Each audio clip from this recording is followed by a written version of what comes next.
Do you hate getting rushed by men at arms? Well, if you click this video, it's probably because you want others to feel that same pain. Today, I've got one of the strongest, most unexpected, and glorious builds to do just that. This isn't a Burgrave rush. It's not even a gilded men-at-arms all-in. This is the House of Lancaster's Earl Guards rush. These guys, when backed by the Lords of Lancaster, can reach 190 HP, compared to the 155 of a regular man-at-arms. And their dagger attack deals 19 freaking damage from a range.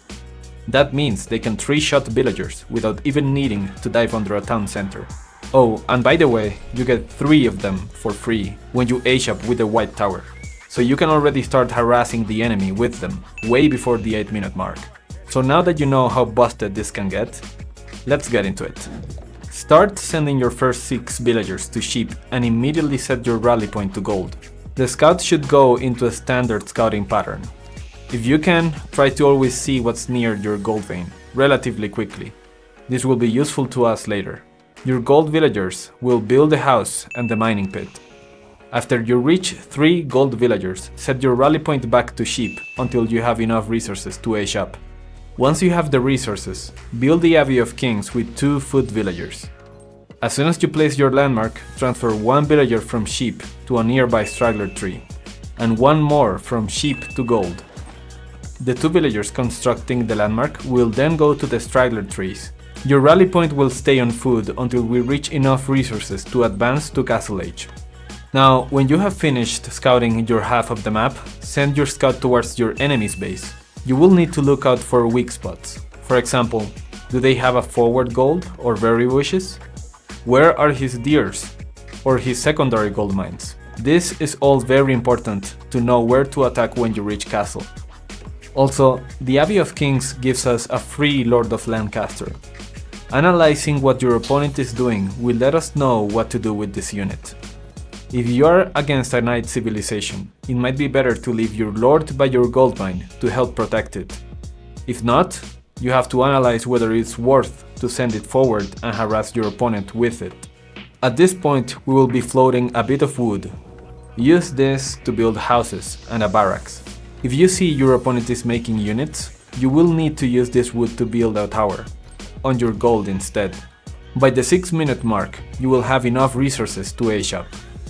Now, look at the placement of this white tower. It is protecting our gold and this deer pack. This is why we scouted around our gold mine first, in the Dark Age.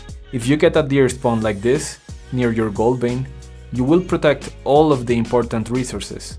If you don't get a deer spawn like this, you can still go for this strategy, but you won't be able to protect both your deer and your gold vein, and will most likely be very vulnerable to raids later on, so consider your spawn before going for this rush.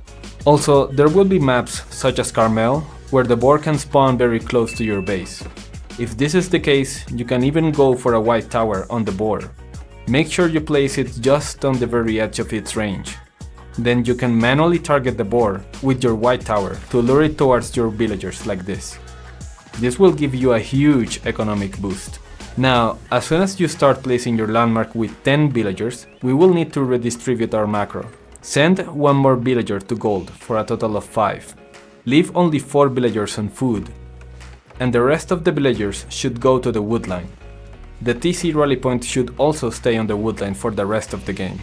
While you're aging up, also start producing more Lords of Lancaster from the Abbey of Kings. As soon as you age up, send the 3 Earl's guards that pop out of the white tower towards your enemy's base, and start producing them from your barracks too. If you have any weak units, remember you can always send them back to the Abbey of Kings, which can heal them pretty quickly. At this point, build a monastery and start gathering relics. Also build a blacksmith as soon as you can, and research the ranged armor upgrade first. This will let us dive much more comfortably. Next, build a second barrack so you can pump more and more men-at-arms. While your units are causing chaos on the other side of the map, focus on transferring some villagers to stone, and start building your manors behind. This way, you will stay economically ahead, even though you're still producing men-at-arms. Finally, you can start building tons of archery ranges at this point. Since the most common response to this rush is to build crossbows, you will need to support your army with geomin, which will deal with them pretty easily. Now, I know what you're thinking. This looks pretty vulnerable to early attacks from knight civs. This is why there's a variation to this build you can do to deal with cavalry, and that is the Dark Age Spearman Rush. If you want an opener for this variation, you could watch the beginning of my Hoveler video. The opening should be exactly the same, but now you will send your spearmen toward your opponent's gold. This is most effective against civs like French or JD, since they will have to either stay on feudal and fight, or move on to a different gold. In this case, my opponent decides to go to a really far away gold. This already delays his knight timing by a lot. Then, you can use your early spears to defend your gold mine, in addition to your free Lord of Lancaster. This way you will be able to mine the gold you need to reach Castle Age, and later defend your villagers constructing the White Tower with spearmen. Now, knights are still pretty good against men-at-arms, even if they're just feudal knights. But the good thing is you can still produce spearmen along with your Earl's guards. They will have no choice but to make archers to protect their knights, which will further delay their Castle Age timing. And you can go around the map looking for exposed resources while getting relics and scaling up your army in the back. Now, let's talk about why would you do this rush over other men-at-arm rushes. Well, the most important thing for a successful men-at-arm rush is to secure food early. Without enough food, you will not be able to produce men-at-arms constantly. Not only does House of Lancaster start with 4 extra sheep and get a sheep gathering bonus, but they also have the White Tower protecting either deer or boar, and if you're lucky, even the gold mine. This makes it very hard for your opponent to counter-attack you. Next, your Earl's Guard can kill villagers at range. This is more impactful than you think. It allows your men-at-arms to cause damage without even having to dive a TC. You can abuse this while you wait for the ranged armor upgrade to kick in, and once it does, then you go for a dive with a big ass army. Another advantage is the Abbey of Kings. When you dive enemy bases, do not just let your units die. Try to micro the damaged units back to your Abbey so you can heal them back to full. This will save you a lot of resources and will make sure your army stays bigger than your opponent's. Finally, the Lords of Lancaster will make your men-at-arms so much stronger. An additional 20% HP will make sure your dives are way more effective. All of this sounds cool, but there are times where you will not want to do this build. For example, what if your spawn is really bad? There will be times where your deer is nowhere near your gold mine, as mentioned before. This can lead to you being very vulnerable to raids, since your White Tower will not be able to protect both your food and your gold. Also, if your opponent knows what you are going to do and decides to go full feudal aggro, you might need to produce units in feudal age to defend yourself. This will effectively delay your fast castle timing and put you in a defensive position instead of an aggressive one. If you try to ASAP without units, you will most likely get caught in the middle of an ASAP and lose villagers doing so. Let's talk about which maps are best for this build. First, ban all water maps. This is a land map build, so doing it on hybrid or water maps might not be the best. Dry Arabia and Gorge are okay maps for this. You will need to be very careful and pay attention to your spawn, however, because we want to protect both our gold and our food. With the White Tower, you might not always get a favorable spawn to do this. Hill and Dale and Rocky River are also good for this build, since they are both very high food maps. In Rocky River there are lots of sheep along the river line, and in Hill and Dale you will get a guaranteed deer spawn behind your town center. Sunken Lands is also good because you spawn with a small deer pack near your base, and Earl's guards do not cost that much gold, so the small gold vein won't affect you as much as it will your opponent. Finally, the very best maps for these builds are Altai, Carmel and Enlightened Horizon. This is because all 3 of these maps feature an extremely short distance from one base to another.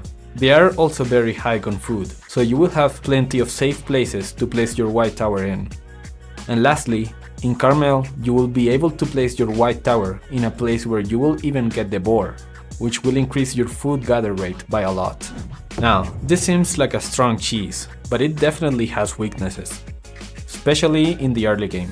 The first thing you need to do to counter any strategy is to know that it is coming, so always be active with your scout. If you see no stone being mined in the feudal age, and 4 or 5 on gold. It means there is a fast castle incoming, without manors. This is already a good indication that something weird might be coming your way. Next, if you see your opponent does not have the Lancaster castle, you could apply early pressure on the Lancaster's gold. This will at the very least delay their timing or even force them to make units. Finally, if you're in a situation where both you and the Lancaster player have already reached castle age, your best bet is to go for either knights or crossbows. Ideally, you would go for both, but first try to defend yourself with crossbows, since they can be produced faster and can kite pretty effectively. Then quickly switch to cavalry and start looking for places to raid on the other side of the map. Now let's analyze one game I played using this strategy against an English player on Gorge. At the start of the game, I decided to go for the standard scouting pattern on this map, which is to explore one side of the map while the opponent explores the other side. In this case, my opponent decides to be a dickhead and takes advantage of this standard scouting pattern by going this way first, and then towards my side. This causes my scout to end up running behind his scout, and as a result I only get 2 sheep in the end. This is perfect because it will show you guys how this build can still work even if you get no sheep at the beginning of the game. Because my opponent goes for the Abbey of Kings, I decide to maintain my Lord of Lancaster near my gold mine to protect my villagers from his king. When it arrives, I tank the charge with my lord and move my weak villager away towards my TC. Luckily, my opponent suffers from severe brain damage and sacrifices his king in order to get my villager, but he does not even get it in time. Now the Abbey of Kings will heal my villager back to full health, and I can use my lords to harass on the other side of the map. Now, lords are extremely tanky, so even if I'm not attacking his villagers directly, I can still force some idle time. Because he has this many on gold, I know he is also going for a fast castle, but I'm already aging up at this point. Always remember to send your weak units back to the Abbey of Kings, to heal them to full. And now he's facing 3 Earl's guards and 3 lords on his gold mine. At this point, I can pretty much tank his tower and deny him from mining. He also has to go all the way back to the big gold mine in order to reach Castle Age. Luckily for him, I did not scout this gold mine on the map, so I was focused on denying him resources at the front of his base. Once he ages up, my first ranged armor upgrade is done and I go for a dive. I force a ton of idle time, while losing almost no units, and I also see that he started producing crossbows. This is the perfect time to switch to Geoman to counter his crossbows. At this point, I see he's sending his cavalry to raid over on my side of the map, so I intercept his units with my army and clear almost all of his cav. Finally, I am able to find his hidden gold mine, and now I know this is the perfect spot to attack with my bigger and better army. Even though he has crossbows to counter my men-at-arms, I'm also mixing my frontline with spearmen. That way his crossbows are not as effective, and his cavalry cannot just attack into my army. Because of all the early pressure I did, I now have complete map control. I am able to take the boar, the 3 sacred sites, and at this point I already have 4 relics in my base. I am scaling into manors as well, and I now feel my army can completely run over his Castle Age landmark. My front line can deal with his cavalry pretty easily, and I micro my geomen to target his crossbows on the back. At this point, there are way too many units, which are 20% tankier thanks to my Lords of Lancaster, and my opponent decides to tap out. Now let's take a look at a game versus Mongols on Gorge. This is a game where I did not scout properly, and because of that, many things go wrong for me. But I will show you how even if things go wrong, you can still gain an insane advantage over your opponents using the superior army of the House of Lancaster. At the beginning of the game, my opponent does exactly the same thing that my previous opponent did with his scout. My scout ends up behind his, and I end up finding only 4 or 5 sheep in total. My opponent ages up with the silver tree, which I actually never scouted. This will be very important later. He also decides to build a stable in feudal, which I also did not scout. I however did see his very exposed gold mine, so I send my Lord of Lancaster towards it, in hopes of doing some harassment. This was already a terrible mistake, since he can produce Keshiks to easily deal with my lord. This is why being active with your scout is extremely important. If I had seen his stable, I would never have sent my lord that way. Now that my lords are cocked, what I should have done here is to lure the Keshiks away from my landmark, which is currently being built here. But instead, I lure his units toward my base. Because of my stupidity, I paid the price by losing 3 villagers.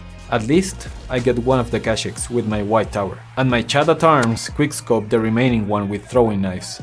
I immediately go towards his gold, but because he is already producing Keshiks, he is able to defend it very well. I use my 3 Earl's guards to snipe one of the villagers, and then I can deal with the Keshiks with the help of my Lord of Lancaster.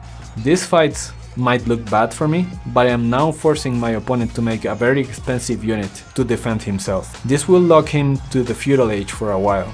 Now, in my mind, I thought I was denying his only gold mine, but I did not see that he was already trading with the topside neutral market, and he even got a hidden boar in the south side.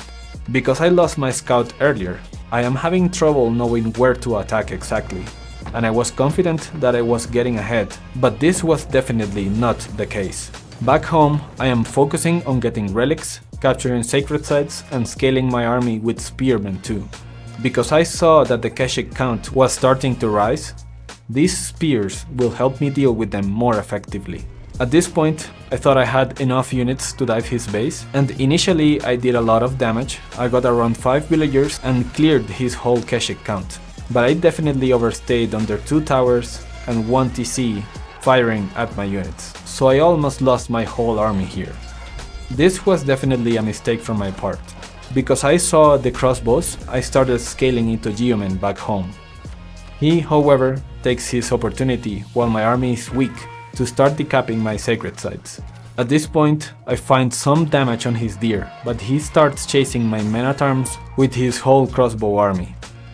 I take this opportunity to reveal my geoman and take out a few of his crossbows. Now, because he mostly has crossbows, I feel I can take his army with pure geomen and spearmen. This ends up being a very favorable fight for me, even while being under his Kurul tie. Now, because he started trading towards the bottom neutrals market, his traders are now cocked in the middle by my geomen, and I finally start making a ton of economic damage. Because I know his main TC is very well protected by upgraded towers, I decide to go towards his market on the top side. This allows me to find a ton of trader kills, and cut my opponent off from gold. I know he is not mining on the bottom side, and I have my main army on the top side. So now the only thing left is to build some siege and start knocking at his front door. Always remember to use your geoman's sync shot to get some kills from afar. I use this opportunity to take a fight here, which I am confident I can win.